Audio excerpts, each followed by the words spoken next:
Halo pemirsa OBTV, Economic Update hadir untuk memberikan berbagai informasi terkait perkembangan ekonomi terkini bersama saya Belinda Amanda yang akan menemani Anda selama 30 menit ke depan.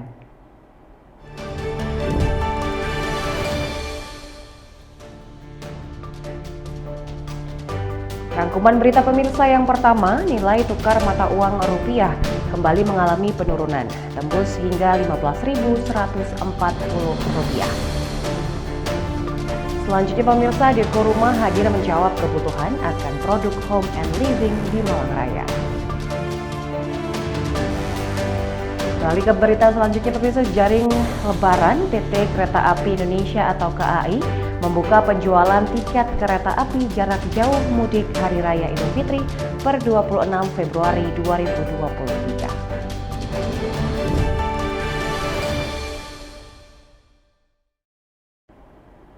Memasuki berita pertama pemirsa, minggu ini mata uang rupiah kembali mengalami penurunan atau melemah.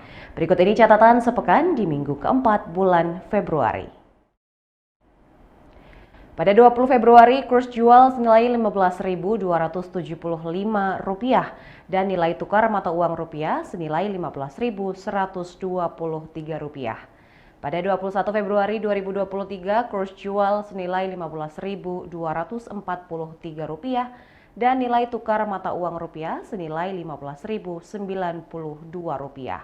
Pada 22 Februari, kurs jual senilai Rp15.254 dan nilai tukar mata uang rupiah senilai Rp15.103. Pada 23 Februari, kurs jual senilai Rp15.294 dan nilai tukar mata uang rupiah senilai Rp15.141. Pada 24 Februari, kurs jual senilai Rp15.262 dan nilai tukar mata uang rupiah senilai Rp15.111. Pada 27 Februari, kurs jual senilai Rp15.292 dan nilai tukar mata uang rupiah senilai Rp15.139.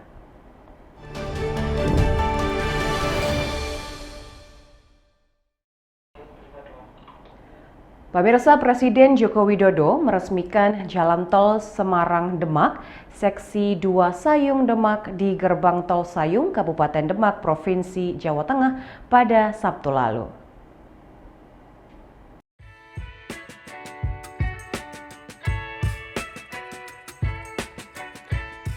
Bersama Menteri Sekretaris Negara Pratikno, Menteri Pekerjaan Umum dan Perumahan Rakyat Basuki Hadi Mulyono, Gubernur Jawa Tengah Ganjar Pranowo, Bupati Demak Eistiana, dan PLH Wali Kota Semarang Iswar Aminuddin.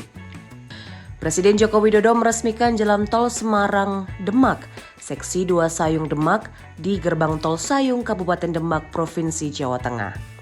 Dalam sambutannya, Presiden mengingatkan pentingnya menghubungkan dan mengintegrasikan jalan tol dengan kawasan-kawasan produksi di masing-masing wilayah sebagai laju ekonomi.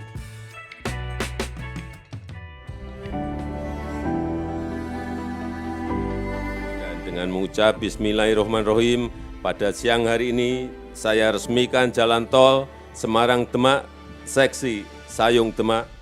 Terima kasih. Wassalamualaikum warahmatullahi wabarakatuh.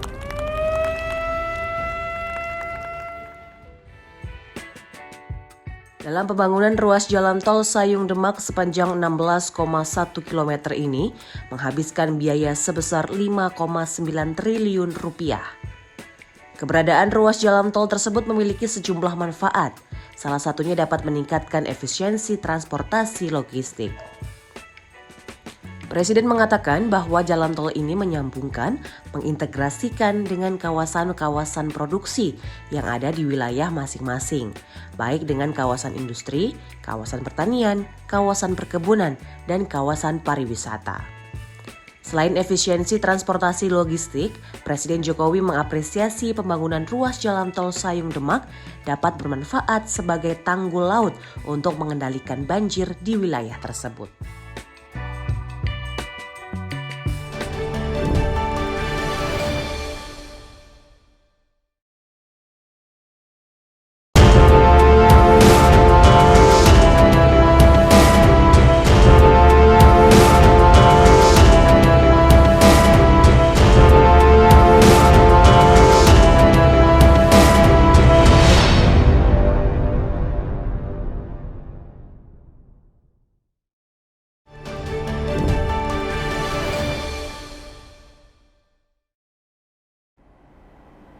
Anda masih menyaksikan Economic Update pemirsa.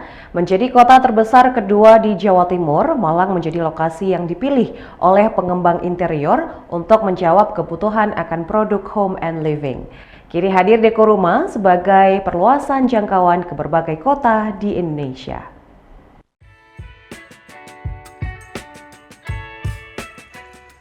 Menjadi kota terbesar kedua di Jawa Timur, Malang menjadi daya tarik tersendiri karena keunikan yang ditawarkan dari segi geografis, tradisi, seni, dan budayanya.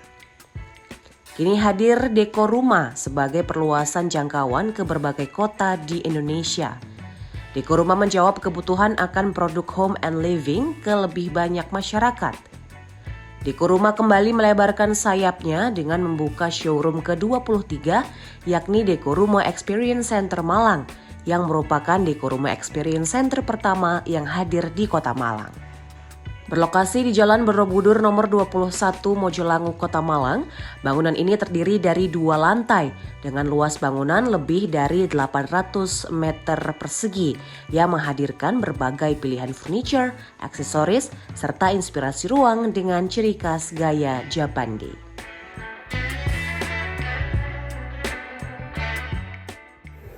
Jadi kalau kita ngelihat Jawa Timur, pasti Surabaya, dan setelahnya Malang. Dan sebenarnya mungkin Malang itu sejak 5 tahun terakhir ya kita ngelihat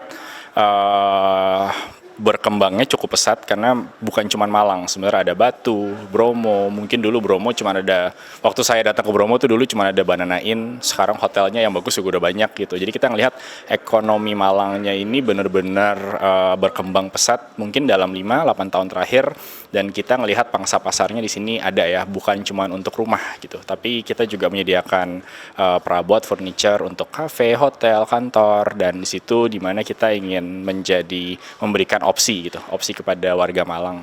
Jadi kita sebenarnya kan marketplace ya, ada berbagai jenis merek.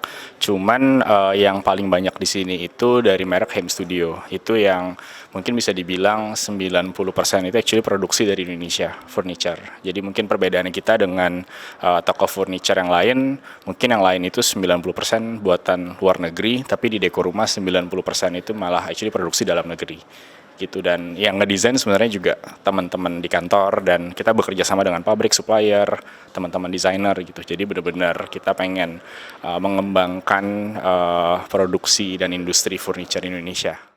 Indonesia mungkin akan menjadi ekonomi yang sangat besar dalam 5-10 tahun. Harapan saya untuk generasi muda kerja lebih keras gitu.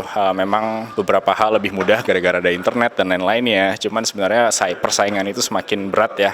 Jadi harapannya tetap kreatif, tetap kerja keras, dan tetap kerja sama gitu.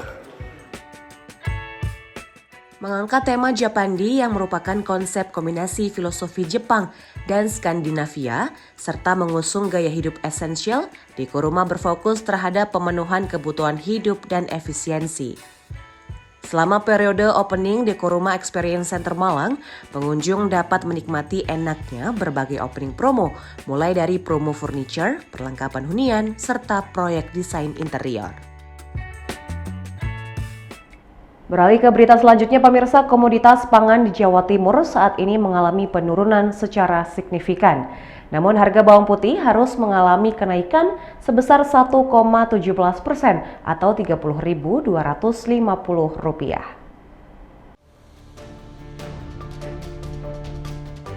Di tengah keadaan ekonomi pasar yang tidak pasti, Jawa Timur berhasil mengendalikan harga komoditas pangan dengan banyaknya harga pangan yang cenderung menurun.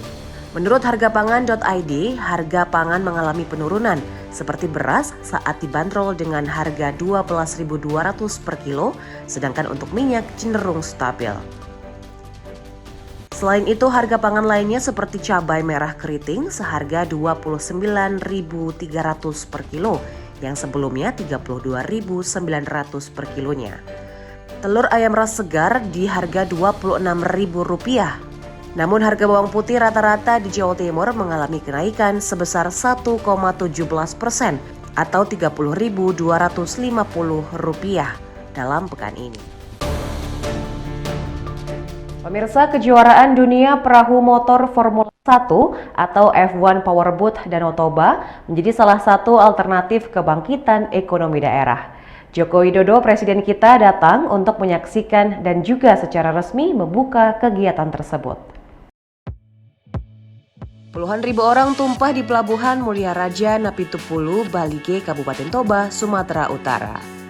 Mereka datang dari dalam dan luar negeri untuk menonton kejuaraan dunia perahu motor Formula 1 atau F1 Powerboat Danau Toba. Venue utama dan lokasi menonton yang dikelola warga di Lumban Silintong penuh sesak. Suasana semakin meriah saat Presiden Joko Widodo, Gubernur Sumatera Utara Edi Rahmayadi, para menteri dan rombongan menonton dari tribun VVIP. Jokowi berharap event ini dapat membangun brand setiap daerah serta akan memicu peningkatan ekonomi daerah. Sementara itu, Edi Rahmayadi mengapresiasi terpilihnya Sumatera Utara menjadi tuan rumah. Menurutnya dampak perhelatan itu dirasakan masyarakat. Antusiasme masyarakat begitu besar, berbagai cara dilakukan agar bisa menonton dan melihat langsung para pembalap beraksi. Ya, saya bicara apa adanya ya. Ini sebuah event yang sangat seru sekali dan saya juga baru pertama kali melihat F1 Powerboat ini. Dan kita harapkan event-event internasional ini bisa membangun brand setiap daerah di sini. Di Danau Toba ada F1 Powerboat, nanti di Mandalika ada MotoGP, di Jakarta ada Formula E, nanti di Mandalika ada Superbike. Saya kira ini akan men-trigger ekonomi di daerah. Sangat bagus sekali. Pak, potensi sport tourism di Indonesia ini kan sangat besar sekali ya Pak.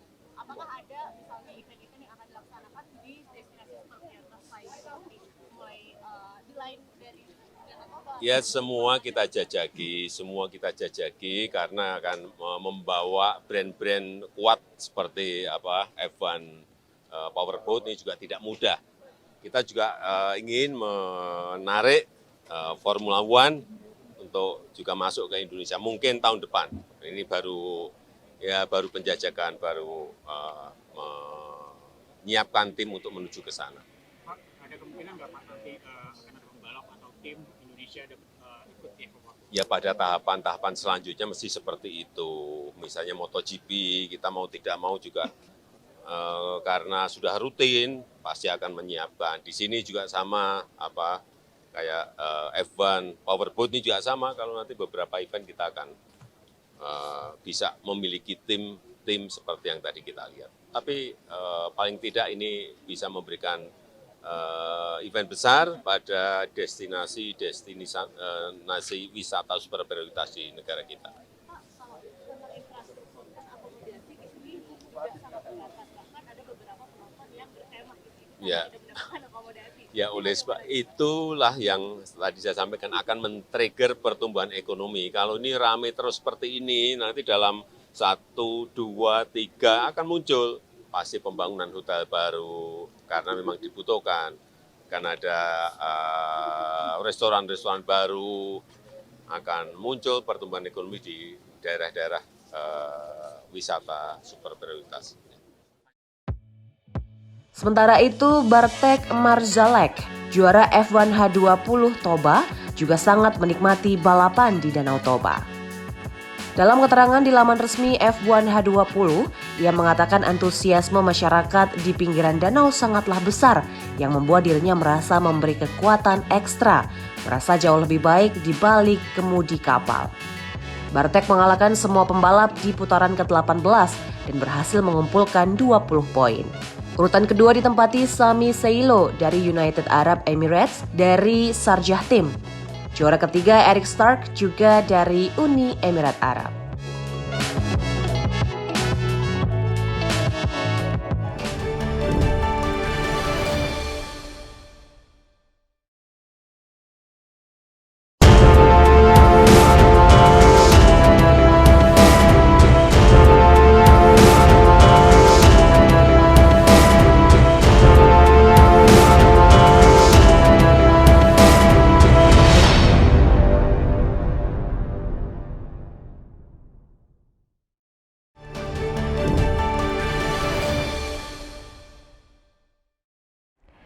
Terima kasih pemirsa masih bersama kami. Pemirsa, pandemi mereda, kini bisnis kuliner semakin merajalela. Pengusaha kuliner kembali bangkit untuk membuat berbagai macam usaha dalam bidang kuliner. Salah satunya Butter Bun Factory yang merupakan salah satu contoh kebangkitan usaha kuliner yang ada di Kota Malang. Bisnis kuliner semakin merajalela. Sejak pandemi sudah mereda, pengusaha kuliner kembali bangkit untuk membuat berbagai macam usaha, salah satunya dalam bidang kuliner. Seperti Butter Bun Factory yang sudah mulai bangkit dalam usaha kuliner.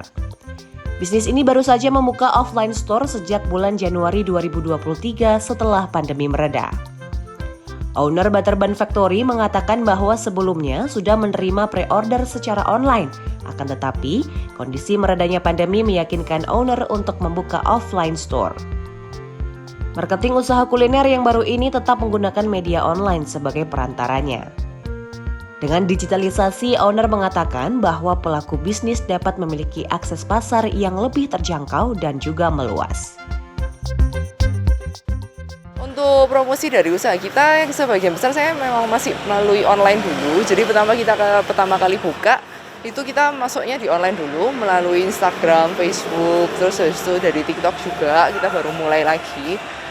Jadi yang pertama kali kita lakukan adalah dari online dulu. Setelah onlinenya ada traction, kita baru berjalan, baru kita bukakan satu stand gini. Itu yang untuk penjualan offline. Oke, berapa modal yang kakak butuhkan untuk memulai usaha ini? Kalau untuk modal sebenarnya mungkin sekitar untuk bikin kalau yang online nggak banyak ya, soalnya kan kalau dari online sendiri kita nggak perlu tempat, jadi kan kalau online modalnya ya cuma harga awal beli bahan untuk yang dijual aja sebenarnya gitu. Tapi kalau sudah mulai buka offline store itu yang baru kita bikin stand, baru hire karyawan kayak gitu sih. Oke, impact-nya lebih besar kalau buka online atau offline, Kak? Kalau selama ini sih tergantung ya. Pertama sih kalau dari saya biasanya kita selalu mulainya dari online dulu. Setelah online baru setelah ada traction, ada penjualan, baru setelah itu biasanya kita buka offline. Kira-kira kakak usaha ini dari tahun berapa?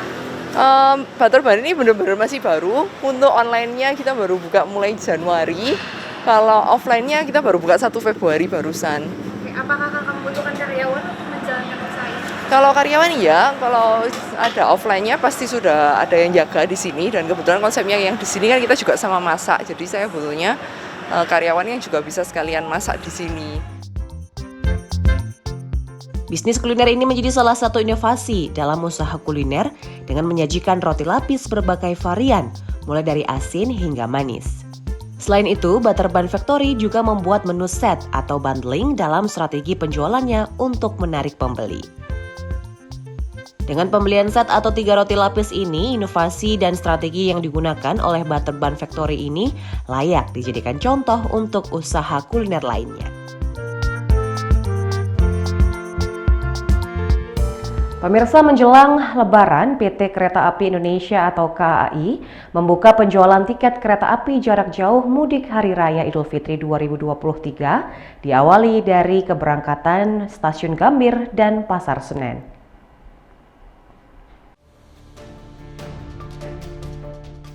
PT Kereta Api Indonesia atau KAI membuka penjualan tiket kereta api jarak jauh mudik Hari Raya Idul Fitri 2023 diawali dari keberangkatan dari Stasiun Gambir dan Pasar Senen. Tiket mudik Lebaran kereta api jarak jauh untuk keberangkatan H-10 pada momen Lebaran 1444 Hijriah per hari ini sudah dapat dipesan. Pemesanan tiket itu dapat dilakukan melalui aplikasi KAI Akses, situs resmi KAI, dan seluruh jaringan penjualan resmi tiket KAI. KAI menyiapkan tiket angkutan Lebaran dapat dipesan sejak 45 hari sebelum jadwal keberangkatan. Melalui kebijakan tersebut, maka per tanggal 26 Februari 2023, pelanggan sudah dapat membeli tiket kereta api keberangkatan awal dari Stasiun Gambir dan Pasar Senen untuk jadwal keberangkatan 12 April 2023 atau H-10 Lebaran. Pihak KAI berharap penerapan kebijakan pemesanan yang lebih lama ini membuat masyarakat dapat lebih leluasa saat menghadapi masa mudik Lebaran. Dengan kebijakan pemesanan H-45 tersebut, diharapkan masyarakat dapat lebih leluasa merencanakan perjalanan pada momen arus mudik Lebaran. Terima kasih pemirsa, Anda sudah menyaksikan Economic Update pekan ini. Terus update berita ekonomi terkini hanya di UBTV. Saya Belinda Amanda pamit, sampai jumpa.